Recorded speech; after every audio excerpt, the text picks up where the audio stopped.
Welcome to the Co-Parenting Conversations podcast, brought to you by the Center for Divorce Education. With renowned psychologist Dr. Donald Gordon, we will delve into the complex world of co-parenting during and after divorce and separation. Join us as we explore some of the emotional, legal, and practical aspects of parental breakups, helping you navigate this transformative journey with wisdom and guidance. Whether you're currently going through a divorce, contemplating separation, or supporting a loved one in their journey, the Center for Divorce Education is here to empower you with knowledge and offer you a roadmap towards a brighter future. The information presented in this podcast is intended for educational purposes only. The presentation of this material is not intended to constitute mental health therapy or to diagnose mental health disorders. The presentation of this material is not intended to constitute legal advice. Participants are encouraged to discuss specific legal questions with a licensed attorney of their choice. Welcome back to the Co-Parenting Conversations podcast with the Center for Divorce Education. We provide online parenting classes for divorcing and separating parents. I'm Mike, and I'm here today with my colleague, Jaimie. Today, we're focusing on a concept that is central to children's well-being, especially in the context of divorce or separation, and that is emotional safety. This term is often used, but not always fully understood. Many parents assume that if there's no yelling or obvious conflict, then their child is emotionally safe. In reality, emotional safety is a much broader and more complex experience for children. It involves how predictable the environment feels, how parents regulate their own emotions, and whether the child feels respected and understood. This episode draws directly from the What About the Children workbook, chapter called What Helps Children's Adjustment, where emotional safety is described as protecting children from adult emotional volatility and creating an environment that supports their emotional development. Our goal today is to clarify what emotional safety actually looks like in practice and how parents can intentionally build it. Right. And emotional safety is best understood from the child's perspective. It is not defined by a parent's intention, but by the child's experience. A child feels emotionally safe when they can express thoughts, feelings, and concerns without fear of being dismissed, criticized, or pulled into adult conflict. It also means the child is not responsible for managing the parent's emotional state. One of the key ideas from the workbook is that children are highly sensitive to adult emotional tone.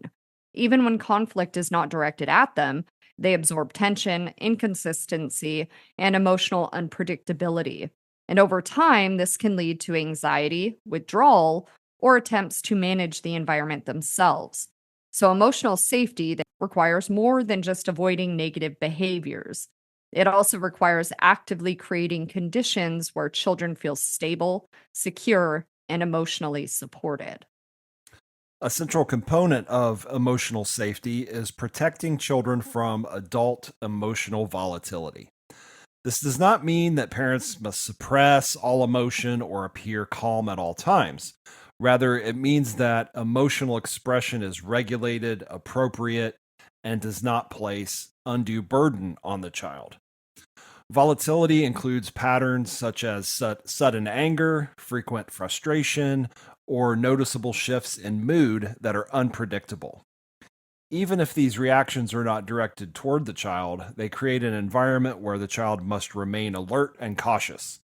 Children begin to monitor tone of voice, facial expressions, and behavior in order to anticipate what might happen next.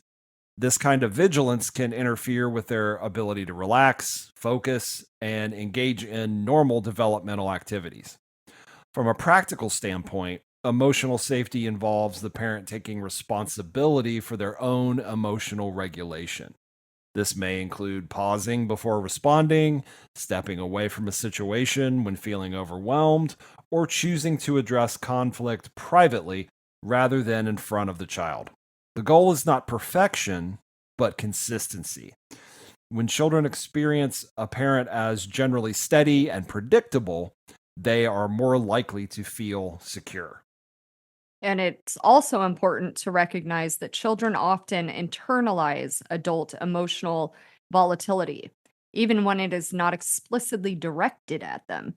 So, for example, if a parent frequently expresses anger about the other parent, the child may feel caught in the middle or worry about how to respond. And this creates emotional pressure that can lead to divided loyalties or withdrawal. So, protecting children from volatility includes limiting their exposure to adult conflict, avoiding negative commentary about the other parent in their presence, and being just mindful of how emotions are expressed in the home. It also involves acknowledging when emotional intensity has occurred and taking steps to repair it. When parents are able to manage their own reactions and maintain a stable emotional environment, children are freed from the responsibility of monitoring and managing adult emotions. So, this allows them to focus on their own development and relationships, which is a key outcome of emotional safety. Another critical aspect of emotional safety is predictability. Children rely on consistent patterns in their environment to develop a sense of stability. Predictability does not require rigid structure, but it does require that expectations, routines, and responses are generally consistent over time. When a child knows what to expect, such as how a parent will respond to behavior, what that daily routine looks like, or how transitions between households are handled, they are less likely to experience anxiety.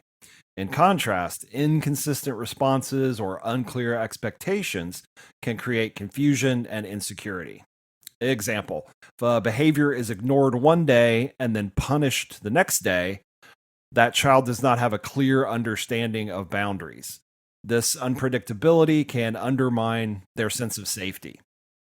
Establishing routines, clearly communicating expectations, and following through in a consistent way all contribute to emotional safety. These practices provide a framework within the child can operate confidently. Predictability also extends to emotional responses. Children benefit from knowing that their parent will respond in a measured and consistent way, even when addressing difficult situations. And this doesn't mean that consequences are avoided, but that they are delivered in a way that is calm, respectful, and proportional. So, in co parenting situations, predictability becomes even more important. Differences between households are inevitable, but minimizing unnecessary variability can help children adjust more effectively. Consistency in key areas, such as expectations around school, behavior, and routines, reduces the cognitive and emotional load on the child. So ultimately, predictability communicates reliability. When children experience their environment as stable and their parent as consistent, they're more likely to feel secure and supported. Emotional safety is also built through respect and attunement. Respect involves recognizing the child as an individual with their own thoughts, feelings, and experiences. It requires that communication is not dismissive, critical, or controlling. Instead, it's grounded in listening and understanding. Attunement goes a step further. It involves actively paying attention to the child's emotional state and responding in a way that acknowledges and validates that experience. This doesn't mean agreeing with everything the child says, but it does mean demonstrating that their feelings are seen and taken seriously. From the workbook, we see that practices such as active listening and the use of I messages are essential tools in building this kind of connection. These approaches shift communication away from blame and toward understanding. And when parents use active listening, they are signaling to the child that their perspective matters. So, this might involve reflecting back on what the child has said, asking clarifying questions, or simply giving full attention without interruption. And over time, this builds trust and strengthens the parent child relationship. iMessages are another important component. Instead of saying, "You never listen," a parent might say, "I feel frustrated when instructions aren't followed because it makes it harder to keep things running smoothly." This approach reduces defensiveness and models effective communication. And these strategies contribute directly to emotional safety because they create an environment where the child feels heard and respected. This sense of connection is foundational to their emotional well being.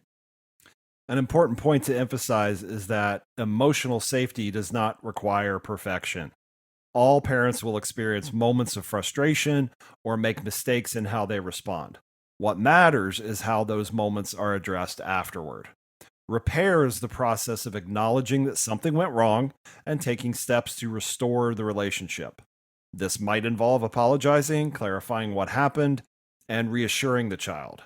Repair demonstrates accountability and reinforces the idea that relationships can recover from conflict. And repair is especially important because it teaches children that mistakes are manageable and that relationships are resilient. When a parent models this process, the child learns how to navigate their own conflicts and emotions more effectively.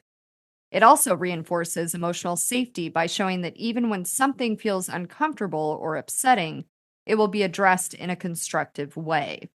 This consistency in addressing and resolving issues contributes to the child's overall sense of security. Emotional safety is not a single behavior or technique. It is the result of multiple factors working together: emotional regulation, predictability, respectful communication, and the ability to repair when needed.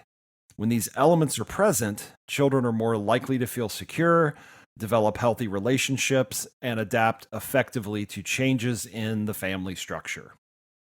And importantly, these are skills that can be learned and practiced. Small, consistent changes in how parents respond, communicate, and structure the environment can have a significant impact on a child's experience of safety.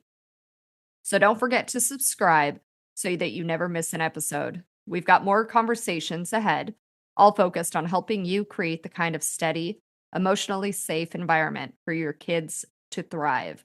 We'll see you next time.